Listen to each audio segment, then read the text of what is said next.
उत्तर प्रदेश के एक छोटे से गांव बड़ा गांव में एक आदमी रहता था। नाम था घसीटाराम। लंबा पतला शरीर, सिर पर हमेशा तिरछी टोपी और चेहरे पर ऐसी मुस्कान जैसे दुनिया का हर राज उसे ही पता हो।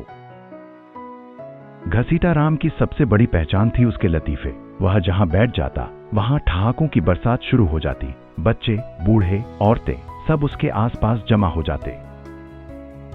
लेकिन लोग यह नहीं जानते थे कि घसीटाराम सिर्फ मजाकिया आदमी नहीं था। उसके अंदर एक तेज दिमाग और बहादुर दिल भी छिपा था। रहस्यमयी घटना।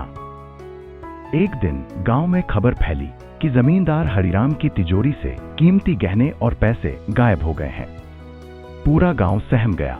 जमींदार ने ऐलान कर दिया, जो भी चोर को पकड़ेगा उसको 50,000 रुपए इनाम मिलेगा। गांव के लोग शक करने लगे एक दूसरे पर। माहौल भारी हो गया।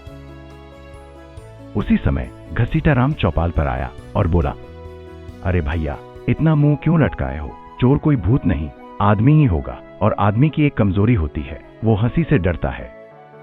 सब हंस पड़े, लेकिन किसी ने उसकी बात को गंभीरता से नहीं लिया। रात को घसीटाराम अकेला बैठा सोच रहा था। उसने देखा था कि चोरी वाली रात गांव में एक अनजान आदमी घूम रहा था। घसीटाराम ने ठान लिया, अब चोर को पकड़ना है, और वो भी अपने लतीफों से। अगले दिन उसने चौपाल पर लतीफा सम्मेलन रख दिया। पूरे गांव को बुलाया गया, यहां तक कि जमींदार और उसका नया नौकर भी आया। लतीफों में छुपा जाल। घसीटाराम ने शुरुआत की।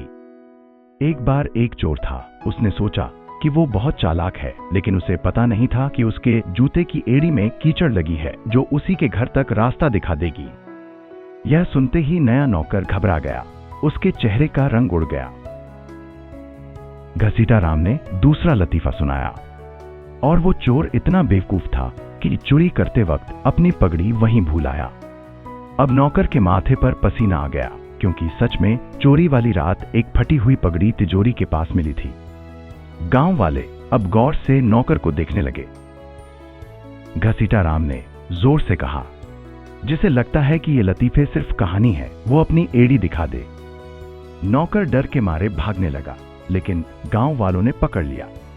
उसके जूते की एड़ी में वही खास लाल मिट्टी लगी थी जो सिर्फ जमींदार के खेत के पीछे वाले रास्ते पर मिलती थी। कड़ाई से पूछताछ करने पर उसने सब कबूल कर लिया। लेकिन कहानी यहीं खत्म नहीं हुई। नौकर ने बताया कि वह अकेला नहीं था। उसके पीछे एक बड़ा गिरोह था जो आसपास के गांवों में चोरी करता था। अब गांव खतरे में था। घसीटाराम ने कहा, डरने की जरूरत नहीं, इस बार हम चोरों को उनके ही खेल में हराएंगे। उसने योजना बनाई। गांव में अफवाह फैलाई गई कि जमींदार ने अपनी नई तिजोरी में सोने की ईंटें रखी हैं। असल में तिजोरी खाली थी और उसके आसपास गांव के जवान छिपे बैठे थे। आधी रात को 3 नकाबपोश लोग दीवार फांदकर अंदर आए। जैसे ही उन्होंने तिजोरी खोलने की कोशिश की, चारों तरफ से लालटेनें जल उठीं। गांव वालों ने उन्हें घेर लिया। घसीटाराम हंसते हुए बोला, अरे भैया, लतीफे सुन सुनकर भी समझ नहीं आए कि यहां दिमाग भी है। चोर पकड़े गए, पुलिस आई और उन्हें ले गई। जमींदार ने घसीटाराम को 50,000 रुपए इनाम दिए। लेकिन घसीटाराम ने पैसे गांव के स्कूल और मंदिर की मरम्मत के लिए दे दिए। गांव वालों ने उसे हंसी का हीरो नाम दिया। उस दिन से लोग समझ गए कि लतीफे सिर्फ हंसाने के लिए नहीं होते, कभी कभी उनमें छिपा होता है सच और बुद्धिमानी का हथियार।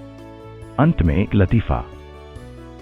घसीटाराम ने आखिरी बार चौपाल पर कहा, दोस्तों, जिंदगी भी एक लतीफा है। फर्क बस इतना है कि अगर हम डरेंगे तो रोएंगे, और अगर हंसेंगे तो जीतेंगे। पूरा गांव ठहाकों से गूंज उठा। और इस तरह घसीटाराम सिर्फ एक मजाकिया आदमी नहीं, बल्कि गांव का सबसे समझदार और बहादुर इंसान बन गया।